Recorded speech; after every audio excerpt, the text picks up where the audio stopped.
Nous arrivons donc au 73e cours sur la terre d'Israël. Rabbeinu nous dévoile de très grands secrets sur la terre d'Israël. Ma Hashem idbarar meshalem le'adam mida keneged mida ou chesed gadol. Le fait que Hashem paye l'homme, entre guillemets, mesure pour mesure, lui rend mesure pour mesure, nous dit Rabbeinu, c'est une grande bonté d'Hachem. Pourquoi? Pour que grâce à cela, il puisse sous-peser ses actes. C'est-à-dire en fonction de ce qu'il arrive à l'homme, il sait s'il est dans le bon droit chemin ou pas. Et le fait que Hachem vient pour lui faire une torecha, c'est-à-dire une remontrance, grâce à cela, l'homme va comprendre qu'il a fait quelque chose qui n'était pas raoul, qui n'était pas une bonne chose, et donc il va sous-peser ses actes, vérifier pour voir où il doit changer. Et dans ces choses-là, le Papa Ikar Inyanze est l'essentiel de ces choses-là, ou Beretz Israël, c'est en Eretz Israël, puisque comme on l'a dit, la présence divine est en Eretz Israël. Et bien sûr, plus on est près d'Hachem, plus on rentre dans le cadre de Mida Keneged Mida, ce qu'on appelle la providence.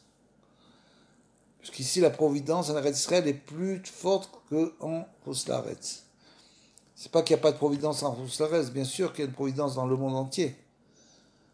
Mais on la ressent plus à travers la vie. Eretz Israël ou Klaliut Akedusha Shebekol Akedushot. La sainteté de la terre d'Israël représente l'essentiel de la sainteté, de toutes les saintetés. Vesham zochim latzet mitiviut veleda ou leamin shakol beashgachat levad. Et là-bas, on mérite de se séparer de la nature, de ce qu'on appelle la nature, c'est-à-dire que tout se passe selon la nature, ce qui est inverse pour la providence, Veleda ou l'amid, et de croire vraiment que tout se passe non pas selon la nature, mais selon la providence divine, uniquement. Chez Zeklaliut Akedusha, c'est ça la véritable sainteté, c'est que l'homme commence à comprendre la providence divine dans sa vie et dans celle des autres, bien sûr. Ce qu'on appelle le roi HaKodesh. Une personne qui a le roi HaKodesh, l'Esprit Saint, il arrive à comprendre pourquoi est arrivé à cette personne telle et telle chose, lui donner le remède.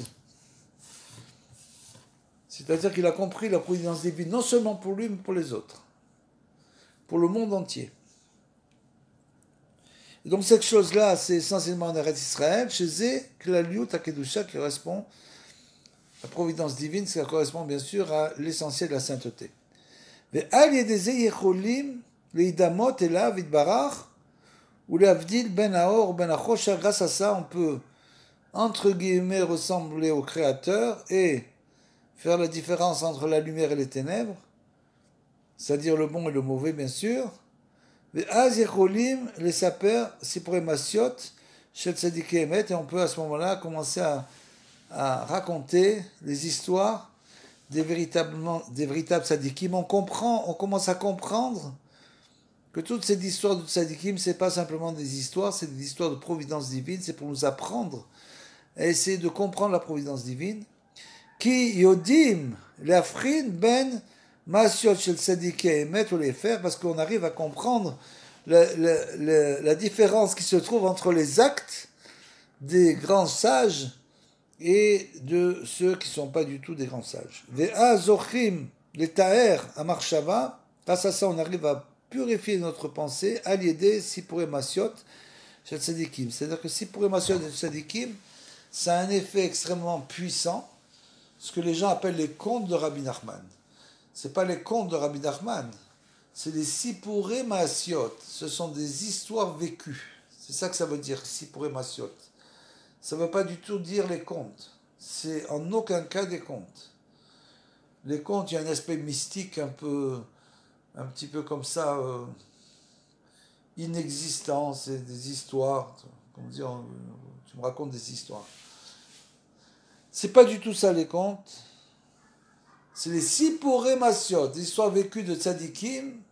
Et grâce à ça, l'homme arrive à comprendre où il s'est trompé et qu'est-ce qu'il doit faire pour réparer. C'est une chose absolument incroyable, très puissante, où un petit kadinim, grâce à ça, l'homme peut réussir à adoucir les rigueurs de sa vie. Et si c'est un tzaddik, il peut même adoucir les rigueurs des autres. Allié des zénissol, mikol, asarot, et grâce à ça, l'homme est sauvé de tous les problèmes et de tous les soucis. Amen.